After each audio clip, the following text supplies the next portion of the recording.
So, ciao tutti, come stai? So I'm here with one of my students from Italy, Federico. Ciao Federico, come stai? Ciao Jonathan, bene tu? Bene, grazie.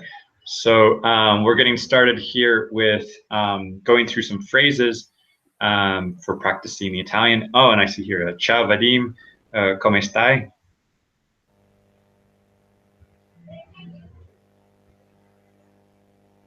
Ciao. Ciao Vadim. Okay, so we're going to take a look at some phrases on here, and Federico is going to help us read these, and he was just helping me double check that these phrases are correct. So that's the great thing about getting native speakers involved in this project. And also, I want to say grazie to Liliana for on her feedback for these phrases. So I think, can you see my screen? Yeah, okay, perfect. So this is a little bit of a vocabulary list for talking about like family and friends. So in the previous lessons, we've gone through presenting yourself, introducing yourself, and talking to a language exchange partner, a teacher. So those would be referring to yourself or a second person. Today, we're gonna look at some material about talking about friends or family in the third person, so he or she, and you can start asking a couple questions and giving some answers to describe those people. So that kind of helps expand your conversations. So, so if you can start reading through these, please, Federico. So the Italian is on this last column here. So if you can read these for us, please. Ok. Mio marito, mia moglie, mio figlio, mia figlia, mio fratello, mia sorella, mio ragazzo, mia ragazza, mio padre, mia madre, mio amico, mia amica. Okay, so we're using this mio form for the masculine, and you can notice several of them end with an O, fratello, ragazzo, amico, and we're using the mia form with an A for the feminine form. So this is mia sorella, ragazza, amica. So those are some things. I also see sometimes in writing putting the article il mio fratello. What's the difference between using il mio fratello or just mio fratello? Is one more formal or one more correct, or is one more conversational? How does that work in Italian? Yeah, I would say it depends on the context, and when it is intended to specify that the brother is one, maybe put the determinative article is the solution, while Okay. talking more in okay. Okay. Yeah, when talking more in general, just my brother. Okay. Is I see. Okay, perfect. Thank you. Okay, so let's move on to the next part. So once I have this vocabulary words of like my husband, wife, brother, sister, daughter, son, etc. Now I could maybe introduce these people in a conversation, or maybe point to a picture to start describing them. So could you read these phrases for us, please? Yeah. Questo è mio fratello, questa è mia sorella, questa è una foto di mio fratello, questa è una foto di mia sorella. Okay, and we can swap out these mio fratello or mia sorella with the other people from the table above to say this is my husband, this is my wife. Just make sure that in this first part you're using questo for the masculine and questa for the feminine. And then on this next part here, questa è una foto. So we are talking about this is a picture, this is a photo, and then of my brother, of my sister. So this part, same questa è una foto di, and then I would swap out this part, the my husband, my wife, my brother, my sister, my son, my daughter, and these don't change. The mio fratello, mia sorella, like in the previous lesson, we looked at Russian, and Russian changes, but Italian does not have declensions. So that makes it a little bit easier for these. Okay. Any other comments that you could make about these sentences? Is this a common way of introducing people? Sorry? Are these common phrases that you could use to introduce people? Yeah, they're the most common phrases used to introduce people. Would you ever use c'è, like c'è mio fratello? Yeah, definitely.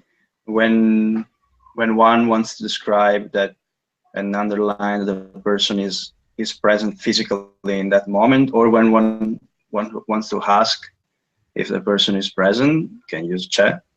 Oh, okay. Okay. So that would it be contracted, like C apostrophe A? Exactly. Okay, okay. So I can use that as well. So c'è mio fratello or c'è mia sorella. Okay. Yeah. Okay, cool. Okay, let's move on to the next part here. So talking about likes or dislikes. So we're gonna have like to read and what they like. Can you please read these phrases? Mm-hmm. Gli piace leggere, le piace viaggiare, cosa gli piace fare, cosa le piace fare. Okay, so we're using ye for the masculine and le for the feminine.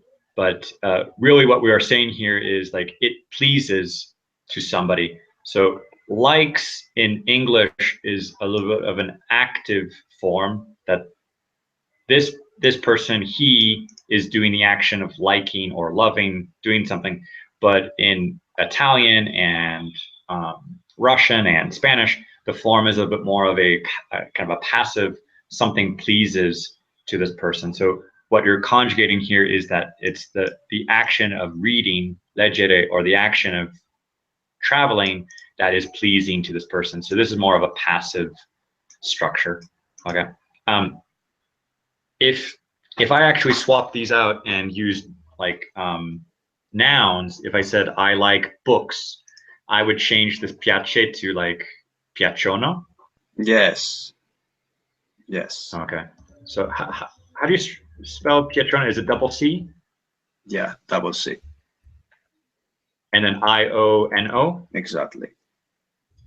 Okay. So libri, gli piacciono libri? Yeah. I libri. Okay.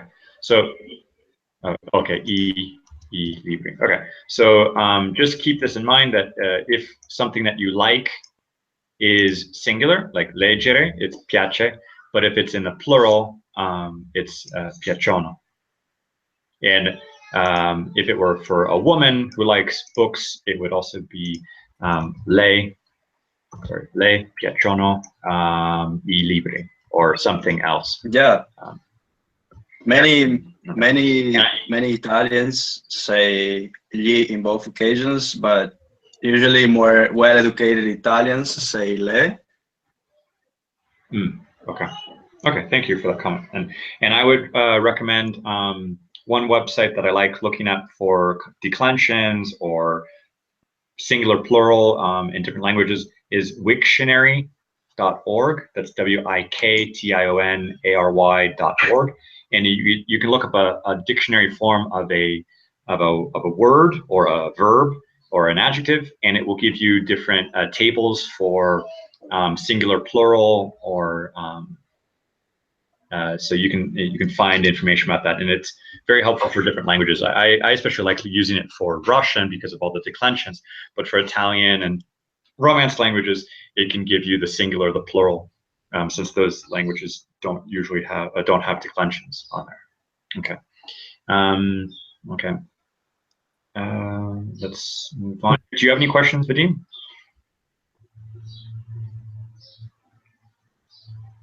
Yes, I'm not quite understand the difference between questo è and c'è, what you said before. Can you repeat what the difference?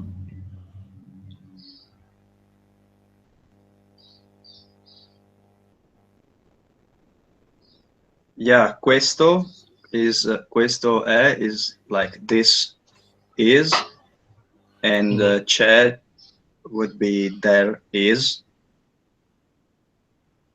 There is my brother. I see.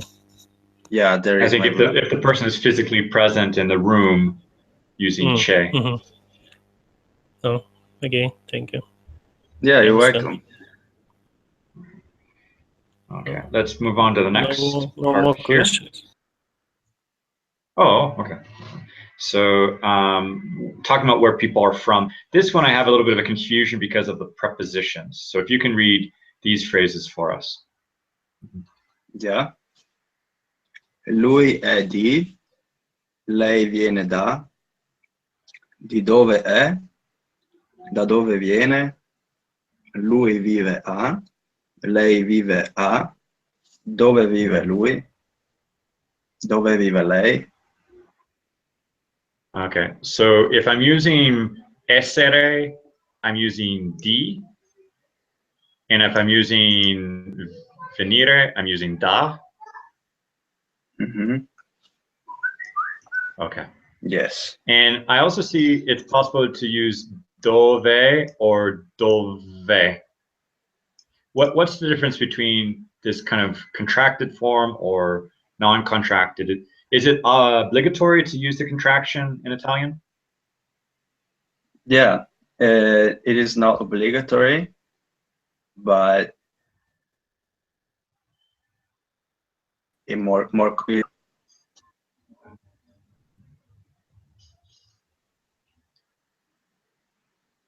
Can you say that one more time? I think the audio cut out. Sorry. Yeah, it is not compulsory, but I would say it is more common to find the contracted form, even if it's in books or written literally. Okay. And in terms of a preference between a or viene, what would be some difference when to say like somebody is from or somebody comes from? Yeah, I would say that is the same. Yeah, I would say that. Okay. Okay. So, for example, your father, lui, di dove viene? Oh, sorry, no, da dove viene? Yeah, it's that's correct. Sure, would be where. And then for your example, yeah, where is your father from? Da Yeah. dove viene? Mio padre viene da Bolzano. Okay. And your mother, let's say, where is she from? Di dove? Mia madre è di Napoli. Ah, di Napoli. Okay. And dove vive il tuo padre? Mio padre vive a Venezia. Venezia. Okay, perfect. Okay. Okay. Any questions, Vadim? Yes, one more question about previous phrases. Why we use li and le, and here we use lui, lei? What the difference? Not quite clear for me. It's kind of case. Can you please repeat the question that you why we use, in some questions we use lui and lei, and in these questions we use cosa li and cosa le. Why can we use lui, lei here? Okay. Yeah, as Jonathan said before, like is more passive in Italian. So when one is referring to a feminine, says lei, le piace. One is referring to a masculine person, says gli piace. Is it clear? I mean, did I? I think it's similar to Russian. I think in this case to say he is from, she is from, it's like saying on ana is. And when we're using the to like form, I think it's like using the yemu and ye Yemu. for ye and lei. So it's kind of case, right?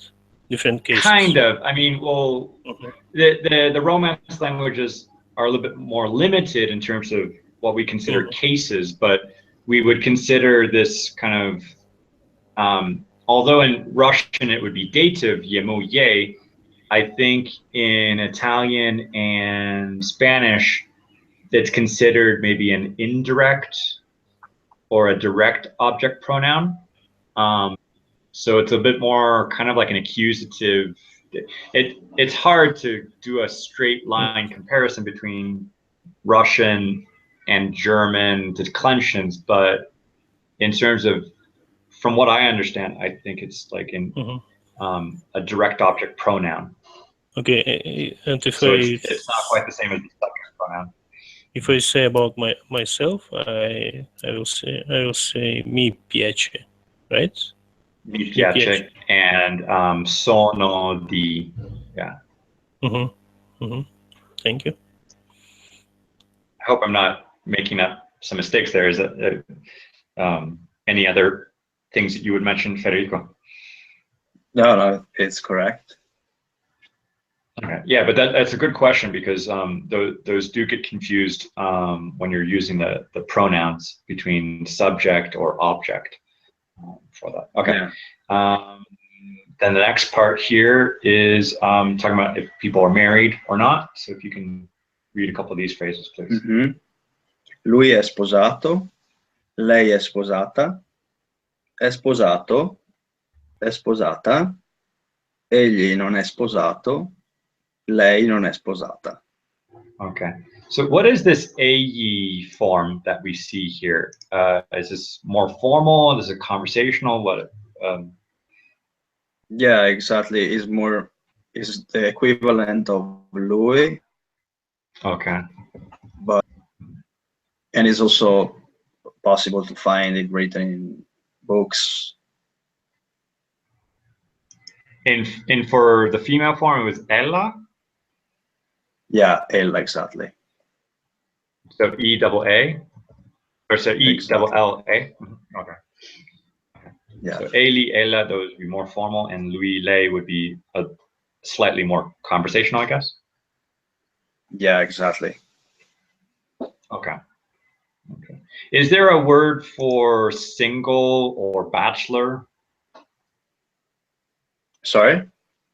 If instead of using the word not married, is there another word to say somebody is single? What was celibate? Celibate. How do you spell that? Be celibate, like C-E-L, sorry, I-B-E. I-B-E. Celibe or celibi? Yeah, with celibate, exactly, yeah. Oh, okay.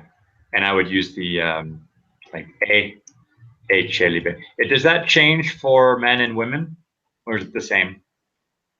No, it is the same, yeah. Okay. Okay. Perfect. Okay, and the next part here, about people like their children or brothers and sisters.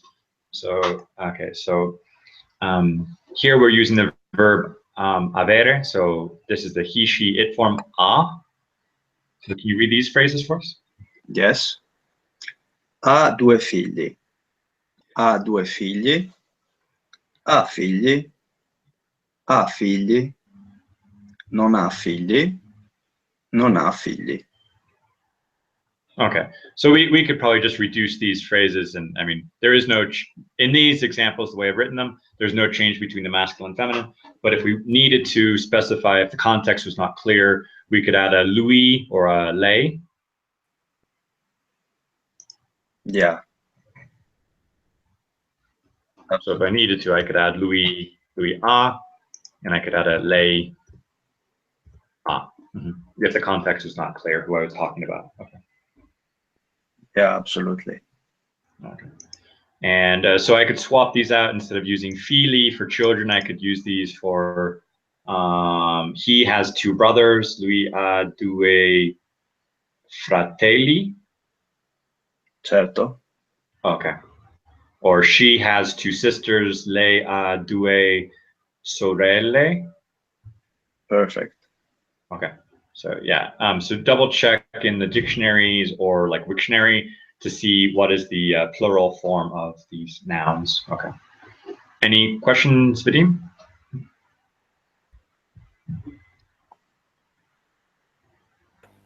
No, it's clear. Okay, cool. Okay, and talking about their names, so he, she form. So if you can read these for us, please.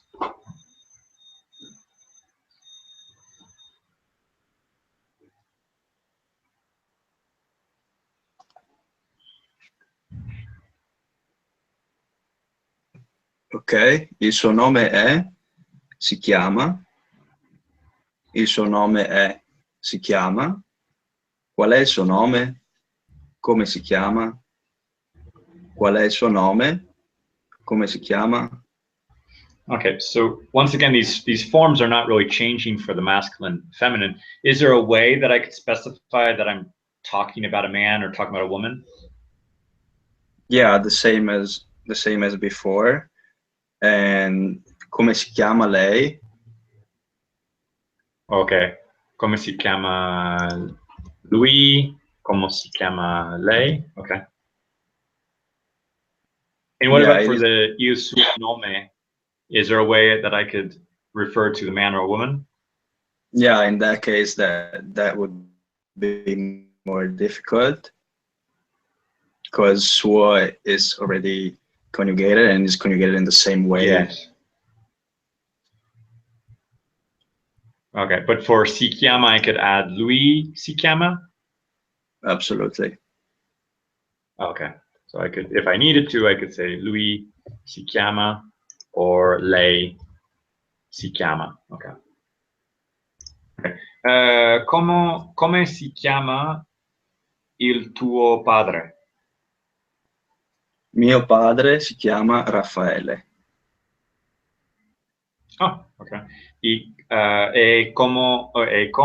Speaking Spanish, e come si chiama la tua madre? Mia madre si chiama Simona. Simona. Okay. Okay. Very good. Any questions that you have, Vadim? Not yet. Thank you. Okay, perfect. Okay, and then the last part here is the age. Just these are some two generic numbers here, but if you can read these for us, please. Yeah. Lui ha 10 anni. Lei ha 10 anni. Quanti anni ha lui? Quanti anni ha lei? Okay. And if I'm reading these numbers, can I say, do I have to say benti ani, or is there a possibility to contract them? Yeah, absolutely. Like 20 anni. Okay. So if that ends with what was it you were going to say? Like if it ends with a vowel sound and it starts with a vowel sound? Yeah, exactly. When are vowels? Okay. Okay. And I guess, for example, quanti anni ha il tuo padre? Mio padre ha 62 anni. Ok. E quanti anni ha la tua madre? Mia madre ha 58 anni. 58. Oh, 58? Yeah.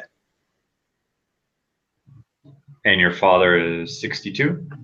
Yeah. Perfect. Okay. Okay. Any questions you have, Vadim?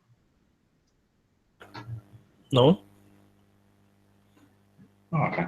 Can you describe somebody for us, Vadim, with some of the phrases that we've seen? Can I try to use these phrases? Yeah, if you can describe somebody. Or Federico, could you describe somebody for us? And then we can try. Yeah, definitely.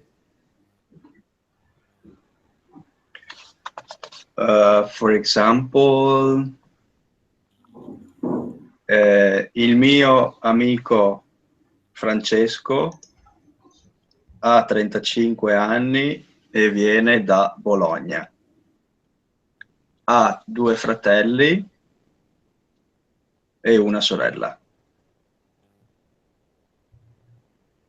Perfect. Okay, so you have a friend who's 35. I forget where you said he was from, but he has 2 brothers and a sister. Yeah, I'm just trying to give an example. If I can. Mm-hmm. Yeah, it is just an example to practice the. Okay.